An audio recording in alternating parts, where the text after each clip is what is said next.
Doctor Baba Saheb Ambedkar ಅವ್ರನ್ನ ಚುನಾವಣೆಯಲ್ಲಿ ಸೋಲಿಸಿದಂತೆ ಯಾರು ಇದೇ ಕಾಂಗ್ರೆಸ್ ಅವರು. ಹೀಗಾಗಿ ಇವತ್ತು ಬೇರೆಯವರ ಬಗ್ಗೆ ನೈತಿಕತೆ ಹೇಳುವಂಥದ್ದು ಮತ್ತೊಂದು ಹೇಳಿಕೆ ಇರೋ ಅವಕಾಶ ಇಲ್ಲ ನಿಮಗೆ. ಅದಕ್ಕಾಗಿ ನಾನು ಒಂದೇ ಒಂದು ಹೇಳ್ತೀನಿ, ನಿಮಗೆ ಅದನ್ನ ಚಾಲೆಂಜ್ ಮಾಡೋದಾದ್ರೆ ಚಾಲೆಂಜ್ ಮಾಡ್ರಿ, ಶಾಂತ ರೀತಿಯಿಂದ ಇವತ್ತು ಮಾಡ್ರಿ, ಮತ್ತು ಅದು ಕಾನೂನು ಹೋರಾಟ ಮಾಡ್ತಿದ್ರೆ ಮಾಡ್ರಿ, ಯಾರು ಮಾಡೋದಿಲ್ಲ. ಆದ್ರೆ ಬೀದಿಗಿಳಿದು ಈ ರೀತಿ ಹೋರಾಟ ಮಾಡುವ ಮುಖಾಂತರ ರಾಜ್ಯಪಾಲರಿಗೆ ಅಪಮಾನ ಮಾಡುವ ಮುಖಾಂತರ ಇವತ್ತು ನಮ್ಮ ಸಂವಿಧಾನಕ್ಕೆ ಅಪಮಾನ ಮಾಡುವಂತ ಕೆಲಸ ಕಾಂಗ್ರೆಸ್ ಅವರು ಮಾಡ್ತಾ ಇದ್ರೆ ಇದನ್ನ ನಿಲ್ಲಿಸಬೇಕು ಅನ್ನೋ ಒತ್ತಾಯ ಮಾಡ್ತೀನಿ. ಮತ್ತು ನಾನು ಒಂದು ಹೇಳ್ತೀನಿ, ಈ ರೀತಿ ಇನ್ವೆಸ್ಟಿಗೇಷನ್ ಎಲ್ಲ ನಡೆದಂತ ಸಂದರ್ಭದಲ್ಲಿ ತಕ್ಷಣವೇ ನೈತಿಕ ಹೊಣೆ ಹೊತ್ತು ಸಿದ್ದರಾಮಯ್ಯ ರಾಜೀನಾಮೆ ಕೊಡಬೇಕಾಗಿತ್ತು, ಇನ್ನುವರೆಗೆ ಕೊಟ್ಟಿಲ್ಲ.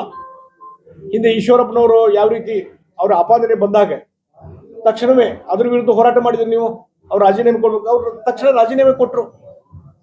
ಅವ್ರ ಮೇಲೆ ಆದ್ಮೇಲೆ ಕ್ಲೀನ್ ಚಿಟ್ಟು ಆಗಿದೆ. ಇಷ್ಟಾದ್ಮೇಲೆ ಇದನ್ನು ನಿಮ್ಗೆ ಈ ರೀತಿಯಾದ ಇನ್ವೆಸ್ಟಿಗೇಷನ್ ಕಾನೂನು ಬದ್ಧತೆ ಇದ್ರ ಬಗ್ಗೆ ನಿಮ್ಗೆ ಗೌರವ ಇಲ್ಲ ಅಂತಂದ್ರೆ ಬಹುಶಃ ಮುಖ್ಯಮಂತ್ರಿ ಸ್ಥಾನದಲ್ಲಿ ಇರ್ಲಿಕ್ಕೆ ಅನರ್ಹ ಅಂತ ನಾನು ಹೇಳ್ತೀನಿ.